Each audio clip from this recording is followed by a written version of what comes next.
三少爷谢晓峰重出江湖的消息，在江湖上引起了不小的震撼。武林中各家各派都收到谢晓峰发出的英雄帖，纷纷赶往神剑山庄。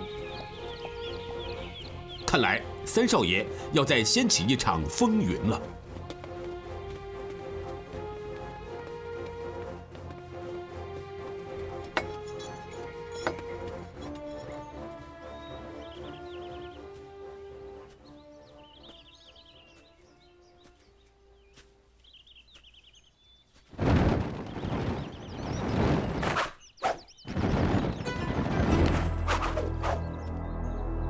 我才刚发出英雄帖，你们来的倒蛮快的。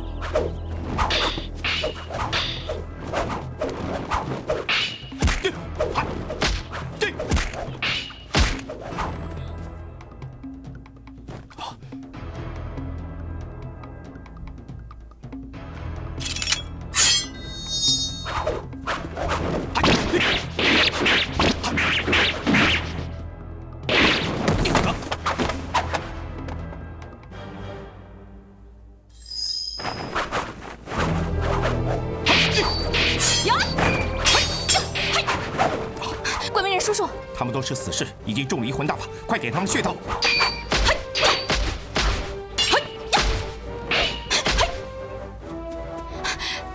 他们怎么都不怕死呢？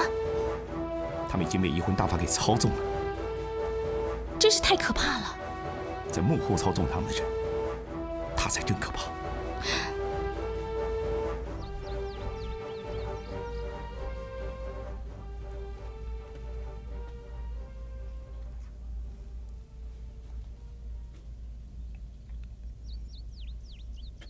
谢晓峰，我是青城派掌门青城子，今天慕名来到神剑山庄，是要向你挑战的。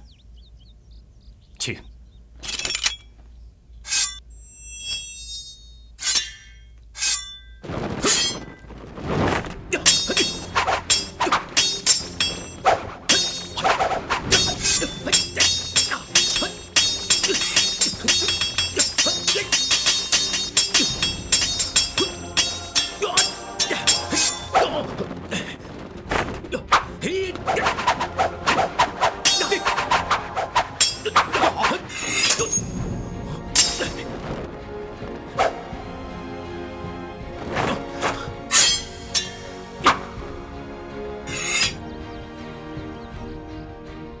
承让。谢晓峰果然是谢晓峰，我拜得心服口服。哪里，大家切磋武艺，小婿赢了一招半式。小心啊，他可能是……哎，放心，青城派是武林中的名门正派，而且我也看过他的眼神，他绝对不会是幽冥使者。幽冥使者？你们是说最近在江湖上引起腥风血雨的天尊教派？他们擅长利用移魂大法操纵死士。到如今，仍然无人知道这个神秘组织的首领是谁。我们也在追查此事，你们千万要小心，不要让这个组织侵蚀了你们的青城派。最可怕的就是我们在明，他们在暗。谢谢你的忠顾。神秘组织专门干些见不得人的勾当，如果有一天落在了我青城派的手里，我必当奋力诛之，后会有期。保重了。后会有期。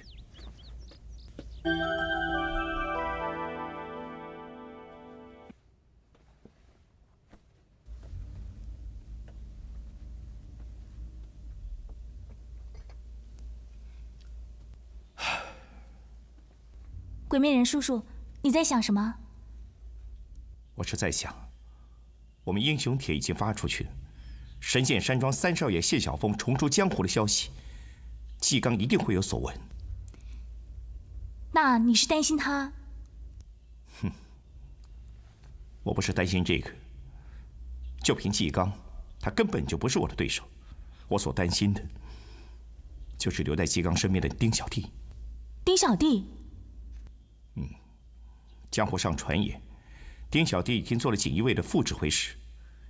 纪刚为什么会提拔他，我不知道。但是丁小弟留在纪刚身边，终非好事。你为什么总是担心丁小弟呢？因为他是我的亲生儿子。丁小弟是你亲生的儿子？他就是我跟慕容秋笛所生的儿子。他一生下来就被慕容正方的木桶里摆在河里漂流，后来被丁才夫妇救起，抚养长大。这事你早就知道了，对吗？是的，所以我才一再阻止他堕落为流氓，我才一再阻止他找你报仇，因为我不想让悲剧再重演。可是你为什么不认他呢？当时我沦落为酒鬼，而且背负杀义兄、卖友求荣的罪名，我对一切已经幻灭，我怎么会有勇气认他？我只是个没用的阿奇，我怎么配做他的父亲？但是现在，我已经恢复了三少爷谢晓峰的身份，我要重振神剑山庄的声威，我要堂堂正正的认我这个儿子。三少爷，三少爷，有什么事？这么慌慌张张的？有人来求见，他说他是燕13。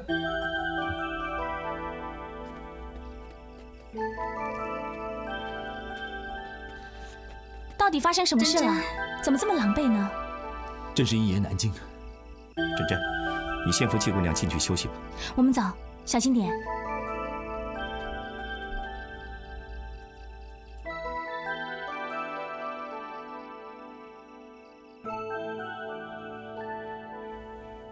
谢谢。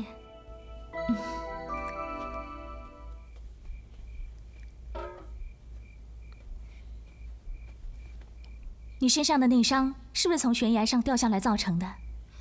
不过我的内伤并不重要，燕大哥知道我的内伤治不好，但是他说他愿意照顾我一辈子，我真的感觉我很幸福。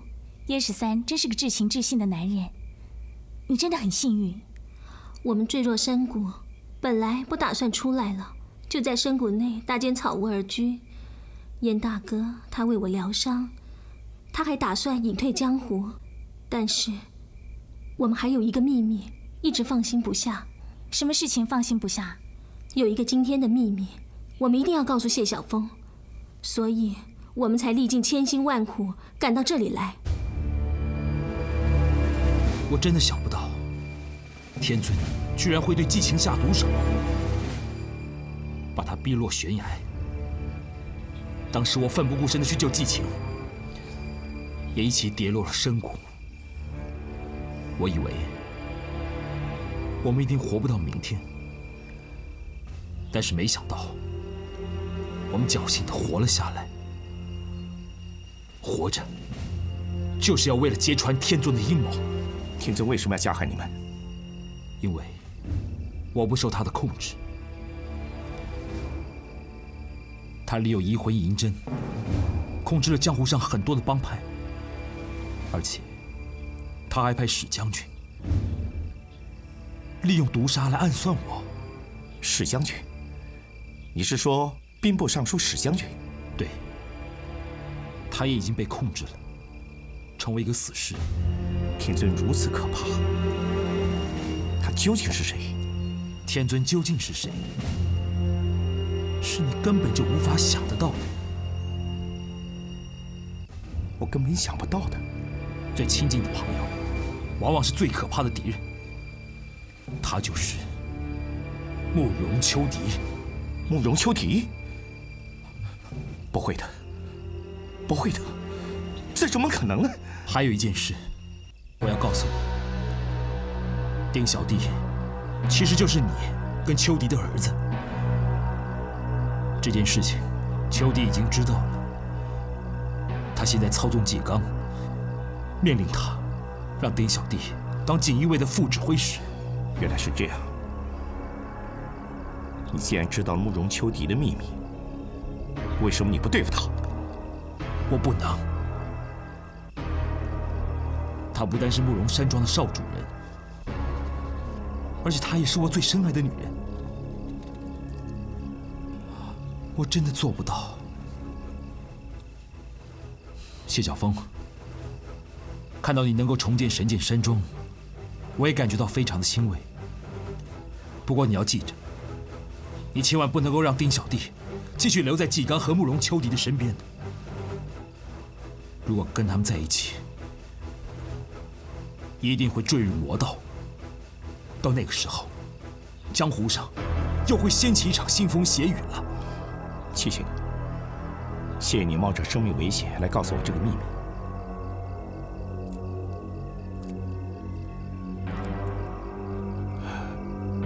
我知道该怎么做了。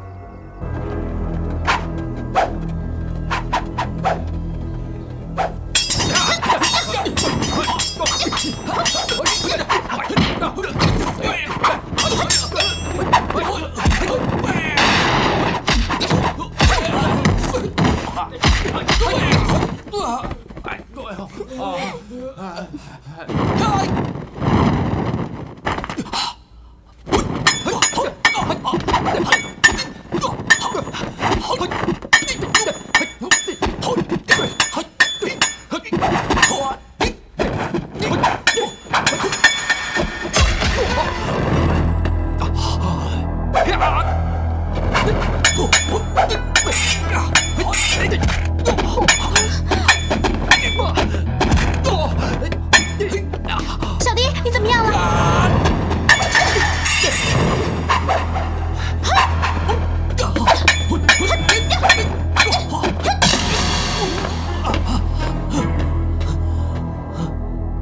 阿良，你怎么了？你是打擂台还是拼命啊？招招这么狠毒！郡主，你不是打擂台吗？为什么对阿亮出手那么重呢？哎，芙蓉，你怎么会在这儿？想不到你会出手帮我。人家可以来，为什么我不能来呢？芙蓉，你敢阻拦我？你是不是想跟我较量一下？是又怎么样？大家讲好打擂台，玩玩而已嘛。芙蓉、芊芊，算了。谁说算了？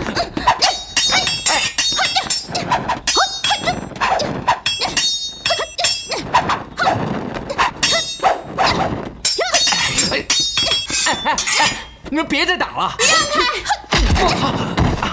哎呦！来，小迪，小迪，你怎么样？来，你怎么不小心点啊？你们怎么搞的嘛？自己人打自己人！你一定伤得很重吧？芙蓉，你怎么搞的嘛？这么拼命干嘛？你看，把小弟都打伤了。明明是你打中他的，怎么能怪我呢？行了，别吵了。你要是不出手，我会打吗？好了，小弟，你没事吧？我没事。我到宫里找御医给你看看。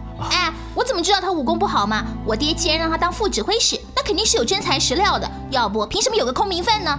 小弟，我跟你说，你别装了，你要再装，你要再痛，我就打到你动不了为止。你敢？行了，行了，别以为你在郡主面前装模作样，我就会怕你啊！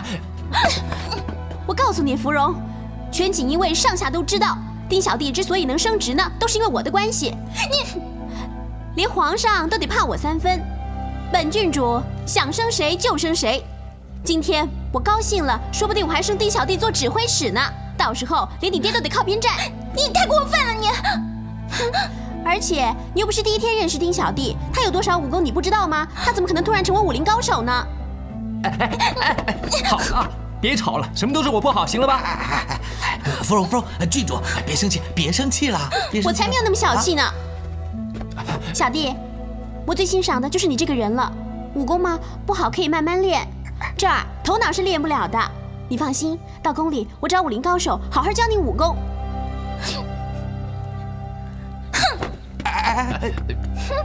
有什么了不起？不也就是一个指挥使的女儿吗？死丁小弟，臭丁小弟，别让我再看见你！若再见到你，我一定砍你18000下！死丁小弟，臭丁小弟，死丁小弟，臭丁小弟，死丁小弟！什么人？是你？对，是我啊！你干嘛老是跟着我啊？嗨，我看你不开心，所以想逗你开心嘛。谁知道你居然出手这么狠！哼，我觉得你跟那个芊郡主，那个女人比起来，简直就是半斤不少8两。你别跟我提她，你要再提起她，小心我打你！别！嗨，就刚才那个擂台呀，连瞎子都看得清清楚楚，明明是你占了上风嘛，对不对？哼，那个丁小弟就是为了讨好那个芊郡主那个臭女人，哼，他非逼着你，还处处让着她，就连我看着我都觉得不公平。你别再说了好不好？我不想再提这件事了。哎呀，芙蓉啊，你知道吗？你不开心，我心里头也不开心呐。哎呀，真没想到，自从那个千千郡主，那个臭女人，她一出现，这丁小弟这个全变了。哼，重色轻友，见利忘义，当副指挥使有什么了不起的？哼，早知道他是这样，我凭什么跟他出生入死啊？嘿，你既然了解他，你既然什么都知道了，你为什么还一直跟着他呀？啊，你走啊，你走啊！我以后再也不要听到关于你们的任何事情了。哼！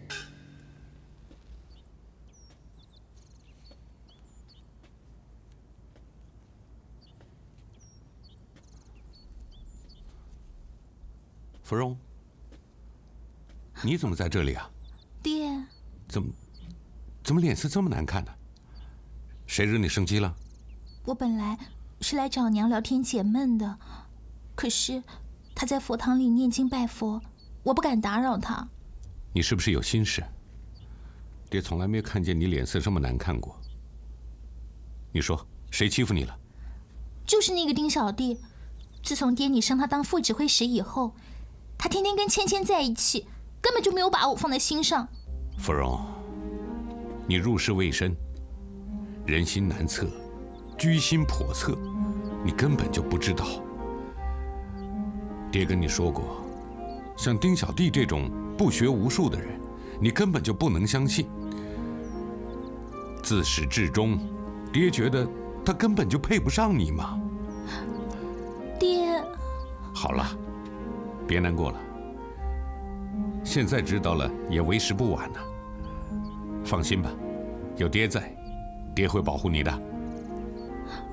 每次当我遇到不开心的时候，想找个说话的人都没有。娘每天在净室里念经拜佛，想见他一面，说几句心里话都很难。而爹呢，每天忙宫里的事情，家里空洞洞，静悄悄，就剩我一个人。现在连唯一能够说知心话的朋友，也见利忘义的离我而去。芙蓉啊，你的心情，爹能理解。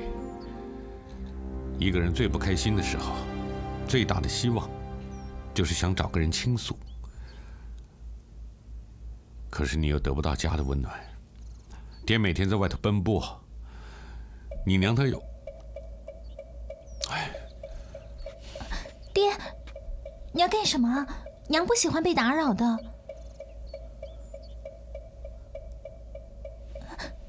爹，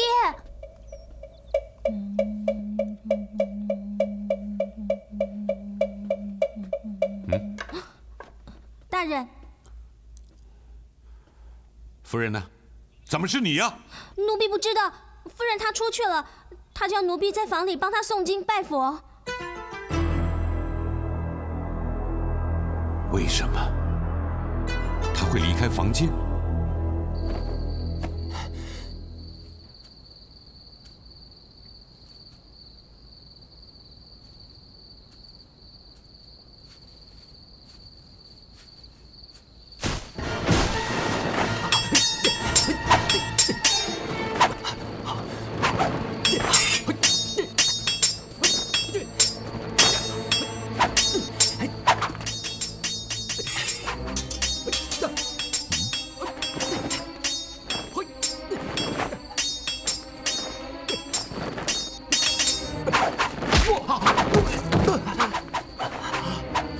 奇怪，老大来这儿干什么？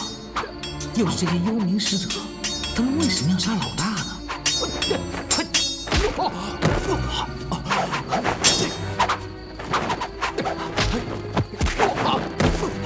哎呀，糟了！那些幽冥使者根本就打不死，再这样打下去，老大必死无疑。哎，一场兄弟总不能见死不救啊！好，豁出去，要死就死吧！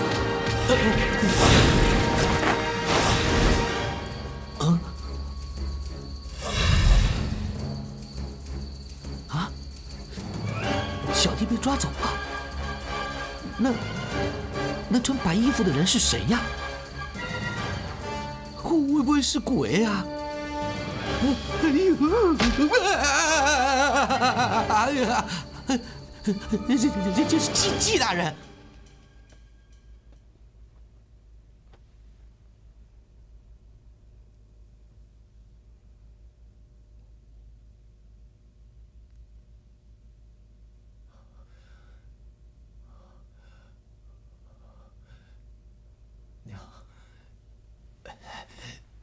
孩子，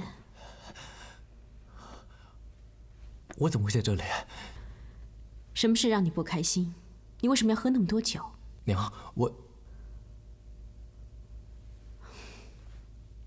我要你每天晚上去树林里练功，你却喝得烂醉如泥。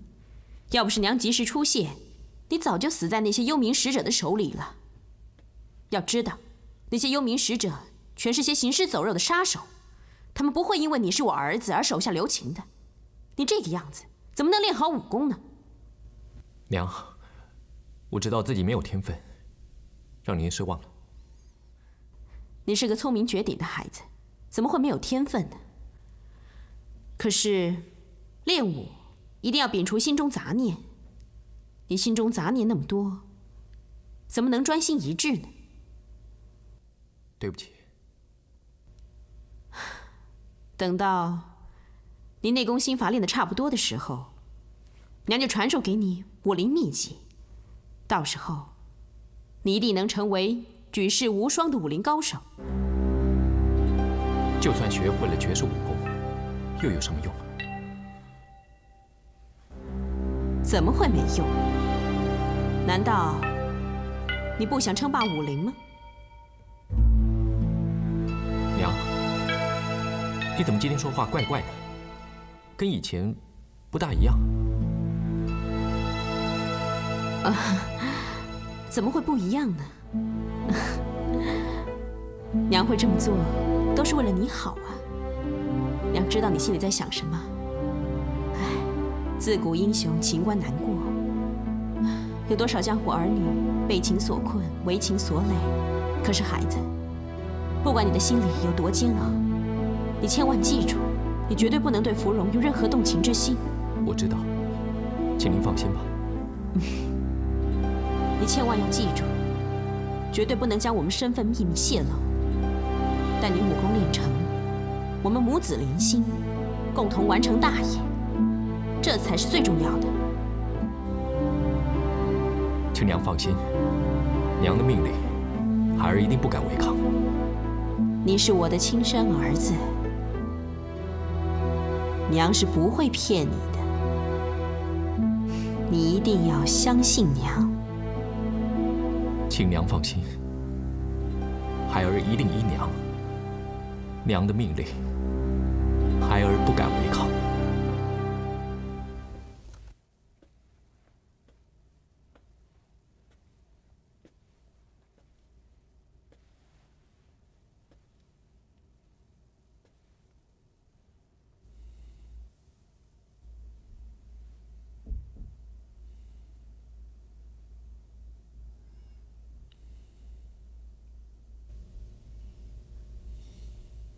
季大人，让你久等了。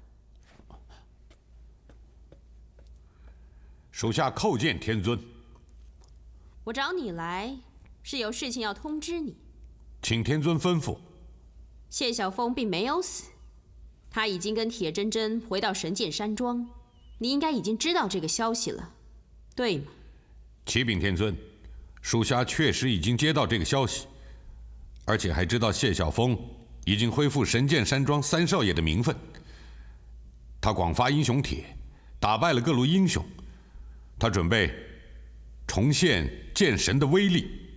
那你也应该知道，谢晓峰的目的其实是要跟铁铮铮一起回来找你报仇算账。是的，属下知道。事实上，除了谢晓峰和铁铮铮以外，现在还有2个人也在神剑山庄。是谁？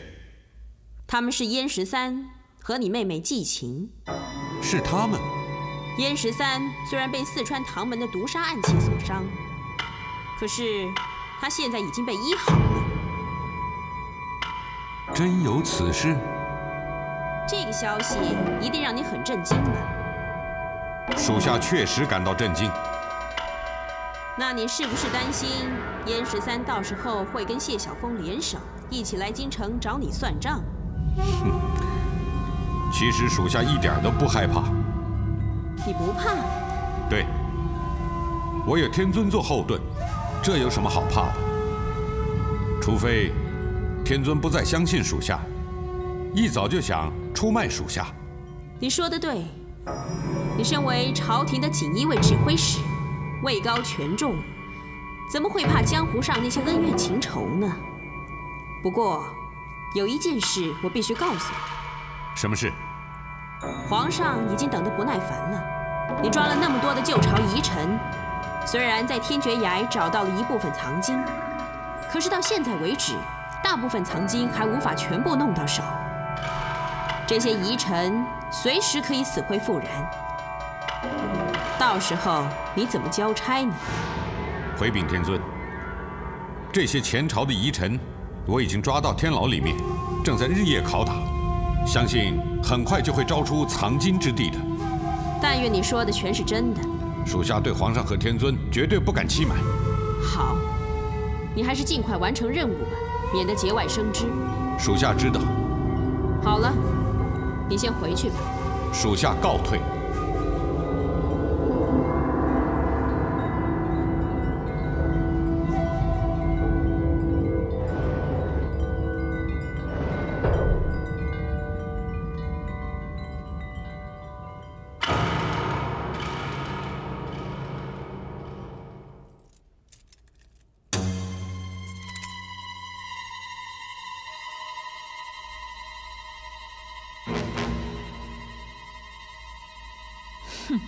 慕容秋笛，你所拥有的一切都将是属于我的。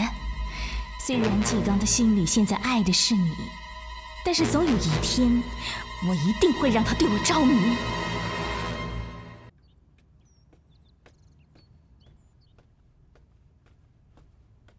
丁小弟，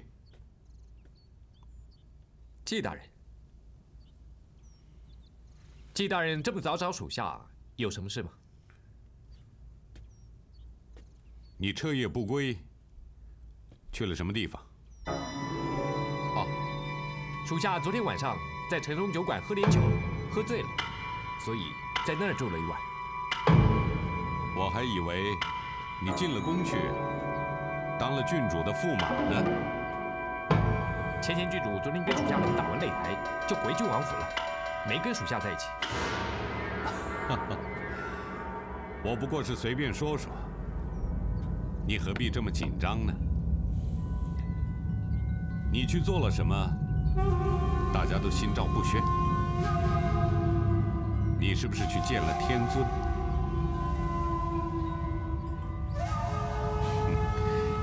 老实说，我今天找你来，是想带你去个地方。什么地方？跟我走吧。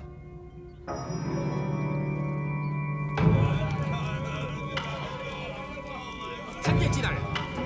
怎么样？启禀大人，已经有一犯人供出家财埋藏之处。很好，带几个人去取回来吧，然后杀人埋尸。去。是大人。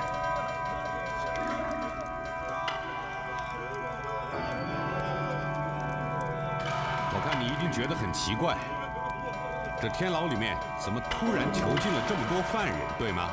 大人，他们究竟犯了什么罪？要这样对待他们？这些人的身份都是前朝建文帝的忠心遗臣。什么？朝廷大臣？前一阵子，朝中众多臣子告我还乡，难道他们就是？对，你猜的没错，这些人就是皇上传下的密旨，吩咐诛除的乱党。怎么？天尊没有跟你提起这件事吗？天尊，他没有跟我提过。这就奇怪了。你现在是人尊，天尊替皇上办事，你应该第一个知道。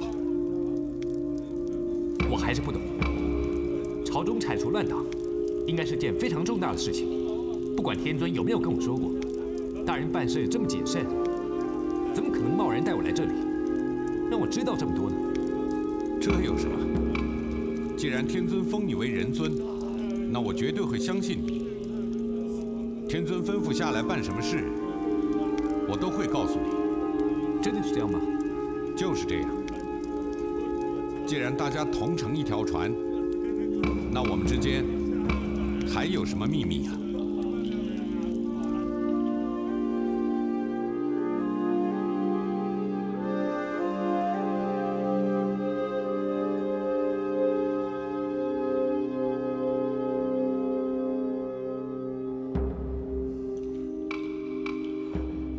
不要，不要走，不要走！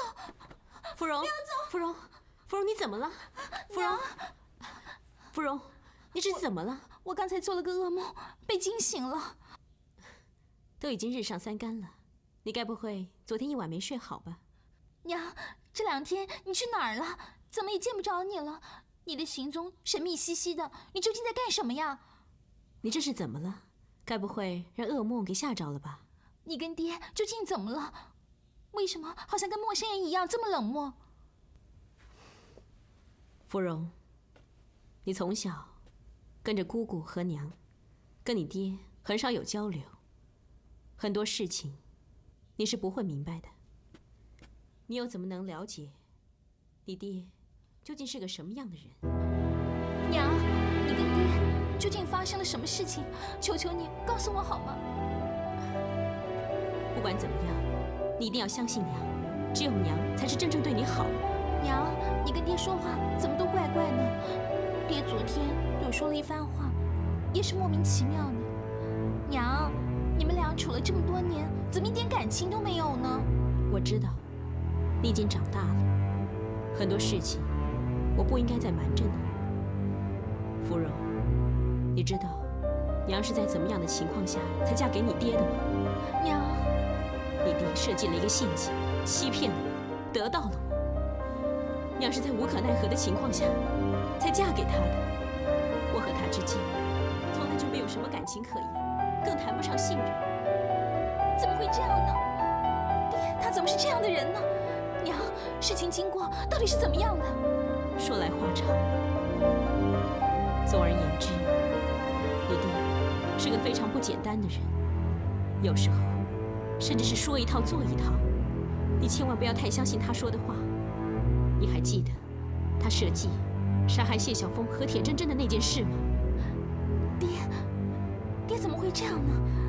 再怎么样，娘是他心爱的女人，我们是一家人呢。娘，你说的是真的吗？他是我爹啊，我真的不应该相信他吗？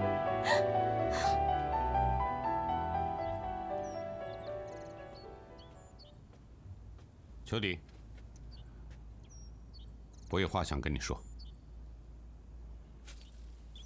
我知道，一直以来，你心里都很怨恨我，怨恨我对你做的一切。我承认，我是采取了一些卑劣的手段，但是我的出发点，是因为我爱你，因为我心中的愿望，是想娶你为妻，而不是因为你所想的那样轻视你。这些话，我已经听了20年。这20年来，我不管怎么努力，你对我的态度永远都没办法改变。我觉得，你不但对我没有爱，恨反而更深了。对你，除了恨，我从来就没有想过要有别的感觉。就算是有了芙蓉，那也没办法改变嘛。她是我们的女儿啊。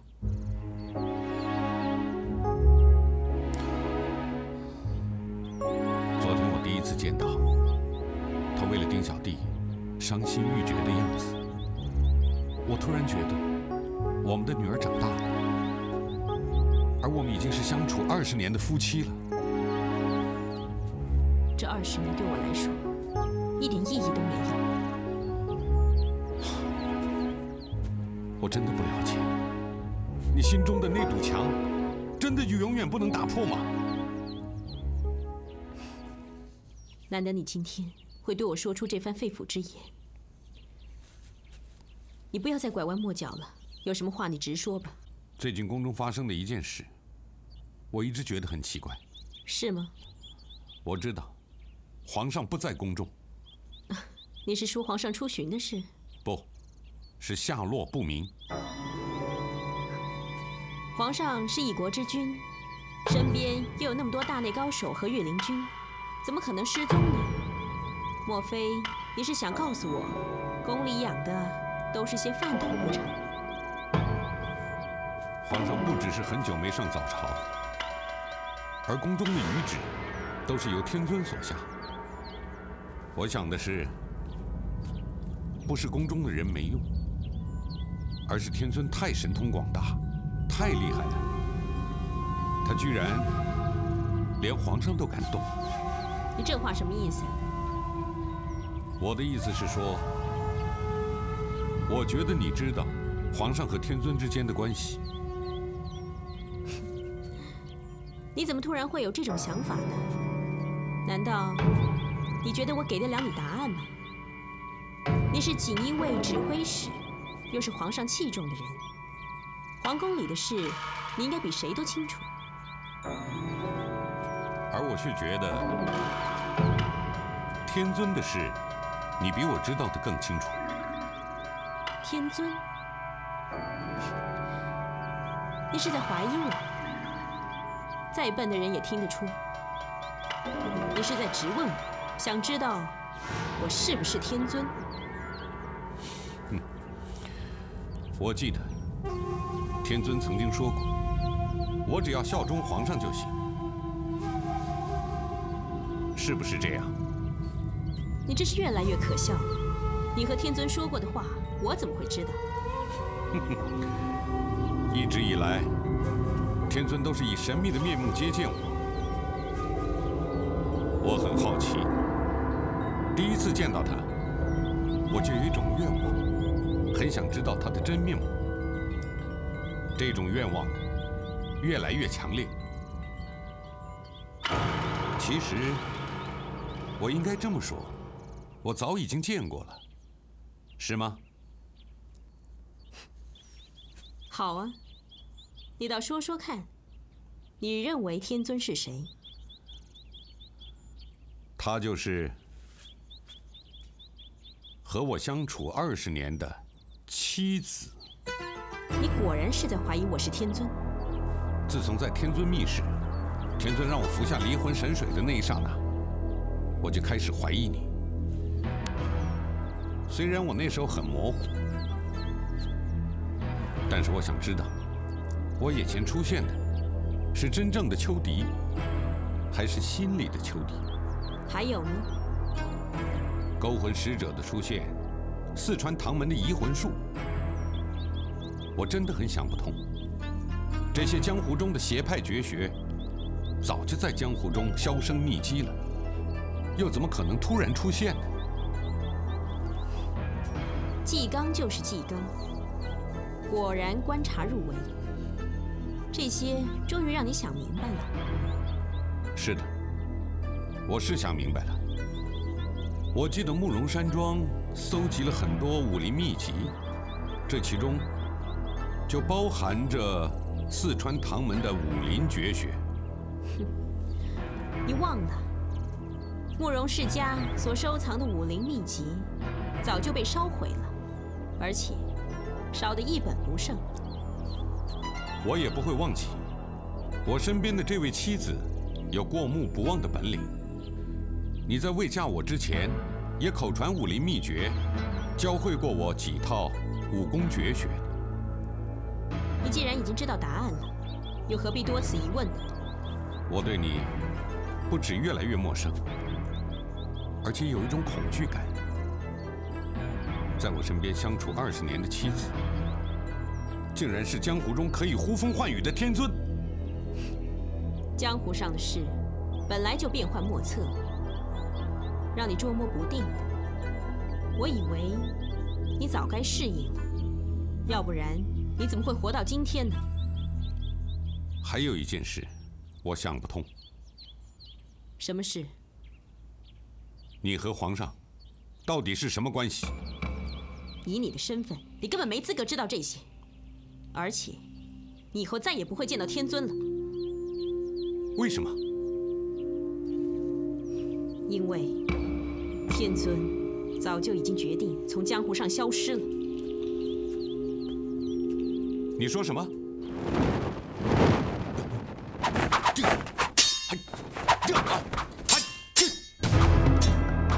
奇怪，这些幽冥使者怎么会在这里？到底是谁找他们来的？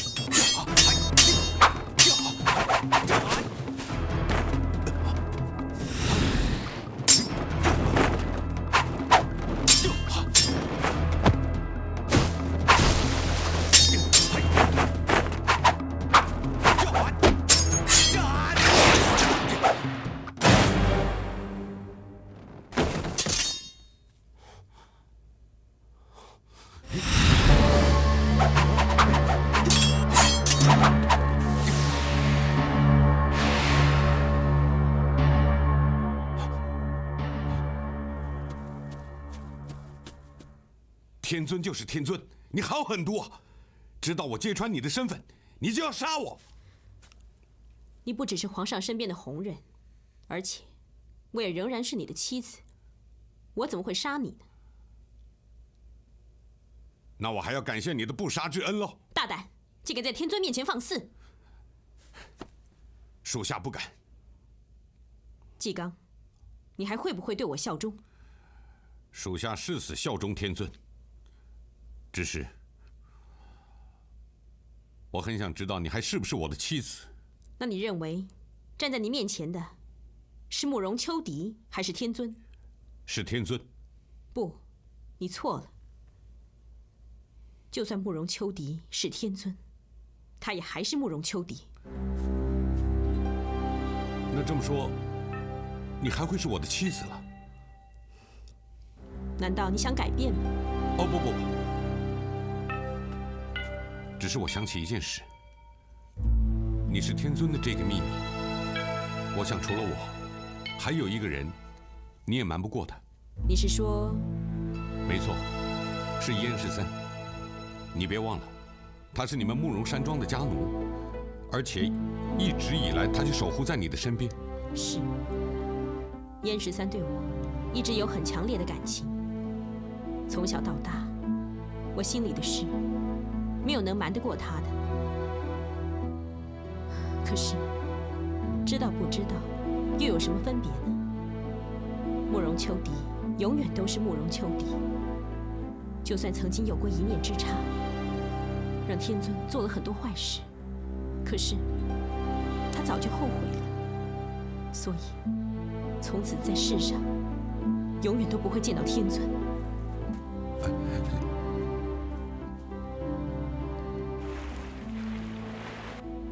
什么？你怀疑天尊另有其人？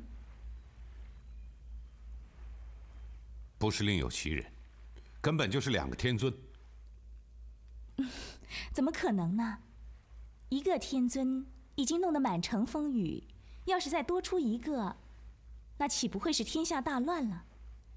我怀疑，这是慕容秋荻在故弄玄虚。不可能，我听他的话感觉得出来，他早已经不当天尊了。可是这江湖上明明还有天尊，根本就没有消失啊！慕容秋荻他一直这么恨你，他说的话，你真的会相信吗？我了解他，秋荻对付谢晓峰是情有可原，可是他不可能对付燕十三和我妹妹。我记得大人曾经说过，天尊的背后是受皇上控制的。如果大人的这些怀疑是真的的话，那不可能连皇上也不知道这件事情啊。皇上失了踪，我怀疑现在这个天尊根本就不是皇上身边那个天尊。大人说这话是什么意思呢？现在这个天尊可能另有企图。大人人的疑心病太重了，整天疑神疑鬼的，竟然怀疑起皇上来了。为什么这么说呢？因为我跟慕容秋荻都是女人，通常只有女人才最了解女人。是吗？慕容秋荻，她只是一个普通女人，到底是什么原因能让皇上相信她，还让她当上了天尊呢？你的意思是说，天尊不只是皇上摆在江湖中的一个棋子，他们之间根本是另有关系。大人如此精明，这一点早就应该想到了。可是皇上的失踪，慕容秋荻不也跟大人说过，天尊已经消失了吗？既然他的诡计已经让大人给识破，他又不能杀人灭口，就只好……我明白了，这是天尊声东击西的做法。陈宇，还是你说的对，师妹这么做，就是想让我不要怀疑到她的头上。大人，陈宇有一句话，不知道该不该问。你说吧。既然慕容秋荻的诡计已经让大人给识破了，不知道大人是否会杀了他呢？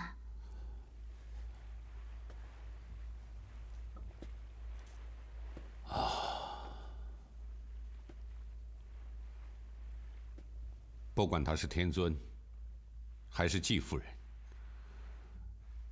总之他是慕容秋荻。在这一点，是永远没办法改变的。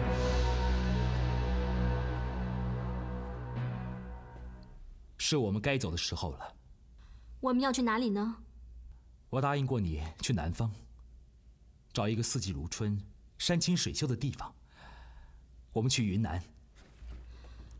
谢晓峰已经重出江湖了，他打败了那么多武林高手，相信谢晓峰重复神剑山庄的消息，很快就会在江湖上盛传。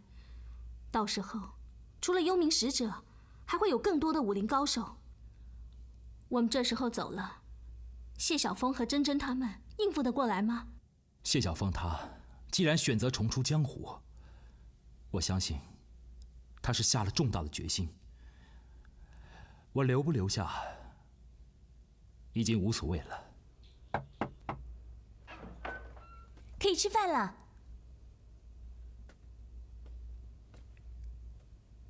你们要走了吗？是的，我的身体已经完全复原了，而且我和季晴在神剑山庄已打扰很久了，也是该走的时候。既然如此，相信你走的时候一定有话想对谢晓峰说吧？是啊，我的确应该对他做个交代。我相信谢晓峰现在的心情，一定也有话想跟你说。不，你不能走。你救了我，你的恩情，我永远都不会忘记。我跟你之间的恩恩怨怨，根本不是三言两语用恩怨情仇4个字就能解决得了的。不错，在这个世上，只有一个燕13，但也只有你一个谢晓峰啊。总之，你不能走，你不能丢下所有的一切，让这一切都让我自己去承担。在这个世界上，有许许多多的恩怨，有许许多多的情仇，都是你自己卸上去的。解铃还需系铃人，那些纠缠不清的情，也只有你才能够一个一个的去解开它。我在与不在并不重要，最重要的是你能不能去面对它。你说的对，我是找到了我儿子，我也知道慕容秋荻他就是天尊，可是我还是没有勇气去面对他们。难道你一辈子都不想见到他们吗？我还是会面对他们的，可是就凭我跟珍珍2个人，我们怎么对抗纪刚的锦衣卫？怎么对抗天尊的幽冥使者呢？我明白，你和秋荻母子之间，纪刚天尊之间，那道墙是无法破解的。况且，他们都不是等闲之辈，让你一个人孤军奋战，确实不是件容易的事情。既然你现在已经复原了，你就应该跟我联手一起作战。只要有你的帮助，我相信再多的困难也会迎刃而解的。我和季晴之间经历了太多的风风雨雨，我们已经很累了。我下定决心放弃这一切。从踏出神剑山庄的那一步起，燕13这3个字将永远的在江湖当中销声匿迹。以前你也曾经3番4次的向我挑战，你也逼我做回3少爷谢晓峰。可是现在谢晓峰就站在你的面前，你为什么不敢面对呢？你难道还想步我的后尘，像我一样去做这个没用的阿奇吗？不，我绝不会做没用的阿奇。燕13始终是燕13，我想只是换了一种生存的方式罢了。对不起，这是我对季晴的承诺，也是我欠她的承诺。偿还的方式有很多种，你为什么要偏偏选择这一种呢？季晴，她为我受了重伤，随时都会失去生命。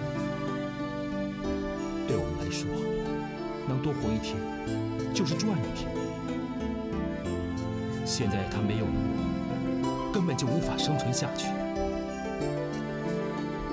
我曾经答应过她，和她一起退隐江湖。我愿意用我的功力，一辈子为她疗伤，去延续她的生命。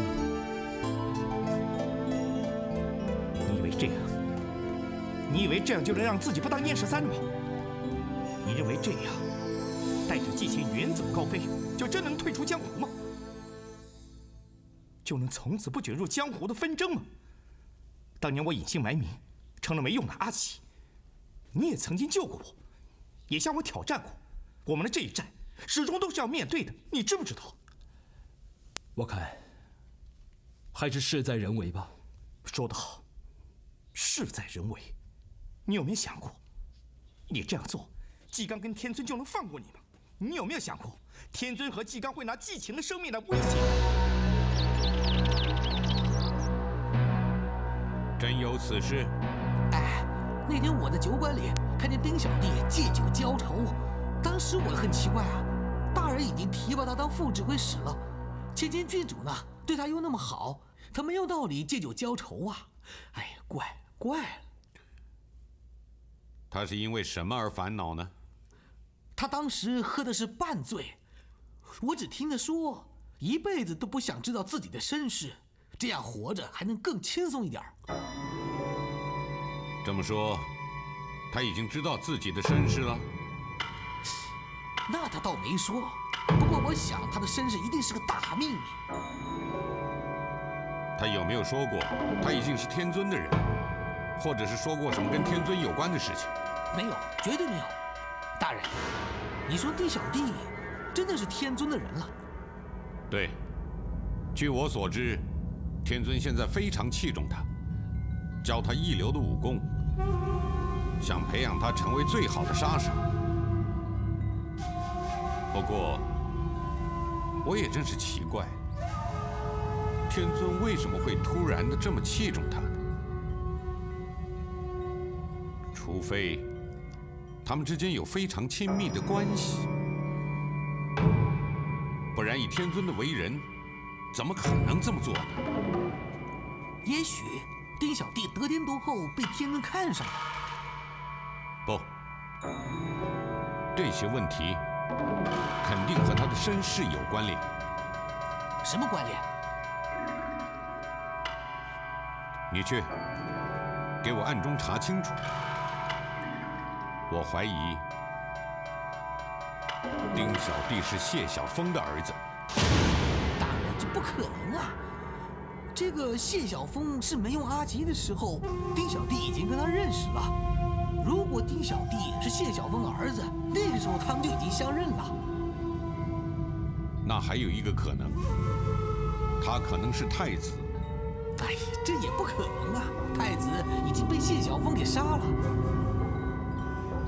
我一直都在怀疑，谢晓峰当年所杀的，不可能是太子。哎，事隔20年，这件事要查清楚，太不容易了。要查清楚谁是太子，其实很简单。怎么查？太子出生的时候，宫中的太监曾经跟我说过，说太子脚踏七星。脚踏七星？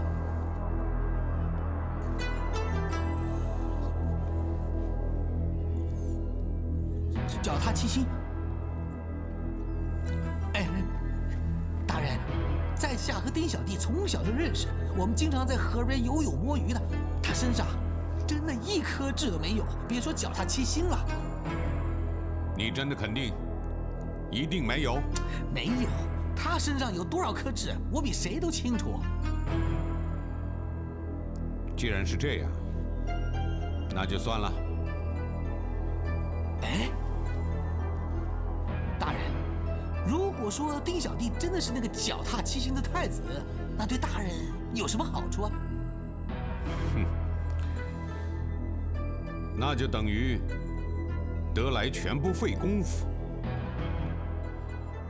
哦，对了，我刚收到消息，谢晓峰和燕13准备决斗。嗨，他们怎么又要决斗？谢晓峰重现江湖，他要重振神剑山庄。他们要决斗的消息，肯定已经传遍武林。我觉得，他们是在故意散布这个消息。对呀，决斗就决斗嘛，有什么好嚷嚷的？哼，他们这么做，是想引我过去。过去。启禀大人，芊芊郡主和丁小弟在外面等着见您。嗯，必须查清楚。是。脚踏七星。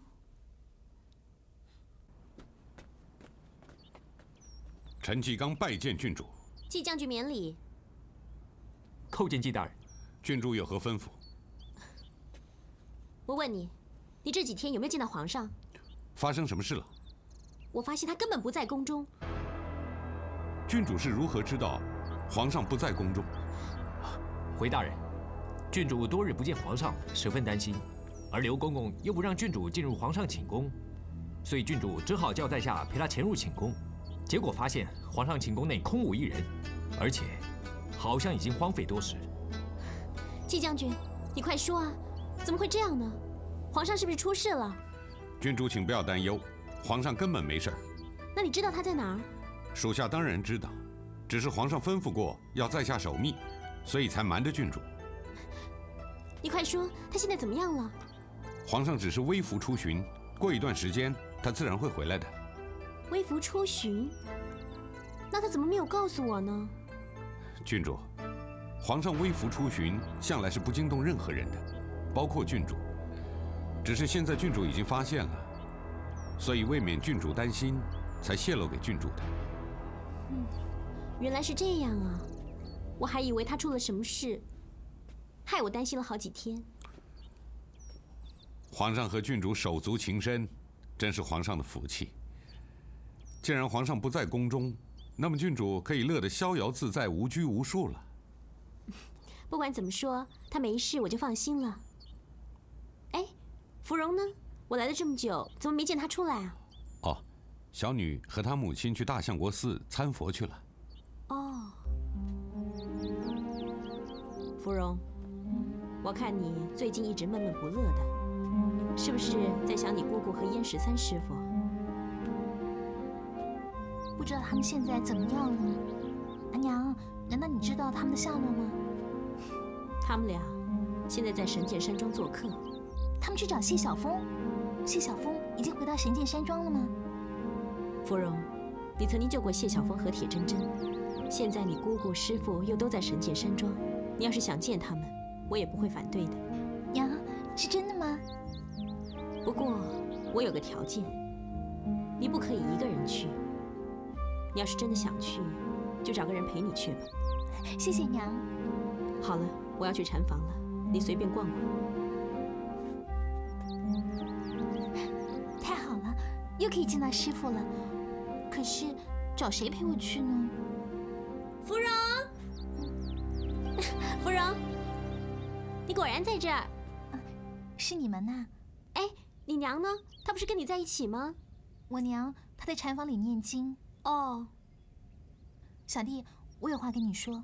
哎，你们有什么话不能在这儿说啊？偏偏要2个人静悄悄地说。